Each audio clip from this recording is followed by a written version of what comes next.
Welcome to Sunita study zone. আজকে আমি তোমাদের সাথে একটা মোস্ট ইম্পর্ট্যান্ট ডে শেয়ার করব। আজকে 12th জানুয়ারি, তো ন্যাশনাল ইউথ ডে হিসাবে পালন করা হয়। আশা করি আমরা সকলেই কম বেশি জানি। তো এই ডেটার ইম্পর্টেন্স কী, কারণ এই দিনই বার্থডে অফ স্বামী বিবেকানন্দ, 12ই জানুয়ারি 1863 সালে। তো ওনার নরেন্দ্রনাথ দত্ত ওনার আসল নাম ছিলেন, পরে তো স্বামী বিবেকানন্দ হয়েছে। তোমরা যারা জানো আমাকে জানিও যে ওনার নাম স্বামী বিবেকানন্দ কে দিয়েছিলেন। তো যাই হোক, তো এবার চলে আসি থিমে। 2026-এর যে থিম ছিল সেটার কী ছিল, ভীষণ important, ignite the self, impact the world. বলছে তুমি যদি নিজেকে জ্বালাও, ইগনাইট করো, মানে নিজের সেলফ ডেভেলপমেন্ট করো, তবেই কিন্তু গোটা পৃথিবীতে তুমি তোমার প্রভাব বিস্তার করতে পারবে। ভীষণ ইম্পর্ট্যান্ট। এটা শুধু পড়ার জন্য নয়, আমাদের নিজেদের জীবনেও যদি কাজে লাগায় তাহলে মানে অনেকটা বেশি ডিসিপ্লিনড হতে পারবো আমরা। Ignite the self, impact the world.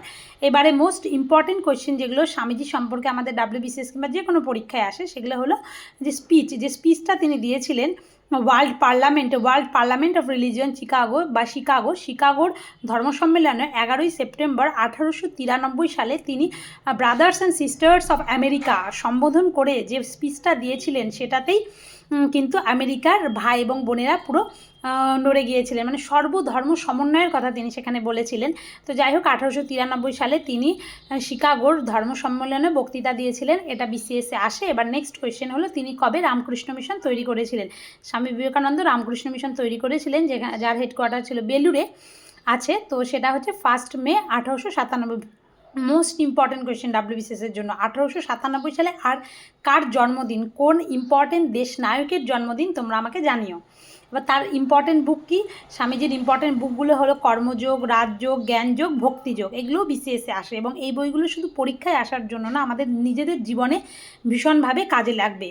তো নেক্সট আরেকটা বিষয়, সেটা হচ্ছে স্বামীজির একটা ইম্পর্টেন্ট ফেস ছিল, arise, awake and stop not till the goal is reached. যতদিন পর্যন্ত আমরা আমাদের নিজেদের লক্ষ্যে পৌঁছতে পারবো না, ততদিন কিন্তু আমাদের জাগতে হবে এবং তার সাথে সাথে আমাদের থামলে চলবে না। তো চলো এইবারে আরেকটা ইম্পর্ট্যান্ট ডে শেয়ার করি, সেটা হলো ইন্টারন্যাশনাল ইউথ ডে। সেটা কবে পালন করা হয়? সেটা পালন করা হয়েছে 12ই আগস্ট পালন করা। এটা মোস্ট ইম্পর্ট্যান্ট। আমরা যখন ন্যাশনাল ইউথ ডে পড়লাম, তার সাথে সাথে আমাদের নিশ্চয়ই ইন্টারন্যাশনাল ইউথ ডেটাও পড়ে রাখতে হবে। তো ন্যাশনালও 12ই জানুয়ারি 12 তারিখ, আর ইন্টারন্যাশনাল 12ই আগস্ট, শুধু মাসটা চেঞ্জ হয়ে যাচ্ছে। ইউনাইটেড নেশন জেনারেল অ্যাসেম্বলি পালন করে। তার কারণ কি? কারণ হচ্ছে যে বিভিন্ন ইউথ রিলেটেড যে ইস্যুগুলো আছে সেগুলো নিয়ে যেন ডিল করা হয়, সেগুলো সম্পর্কে মানুষের অ্যাওয়ারনেস জাগানোর জন্য এবং ইউথদের যাতে কন্ট্রিবিউশন বাড়ে সোসাইটির প্রতি গ্লোবালি, তার জন্য কিন্তু ইউনাইটেড নেশন জেনারেল অ্যাসেম্বলির পক্ষ থেকে 12ই আগস্ট ইন্টারন্যাশনাল ইউথ ডে পালন করা হয়। তো আজকের মতো এই সিরিজ এটুকুই। কেমন লাগলো অবশ্যই জানিও।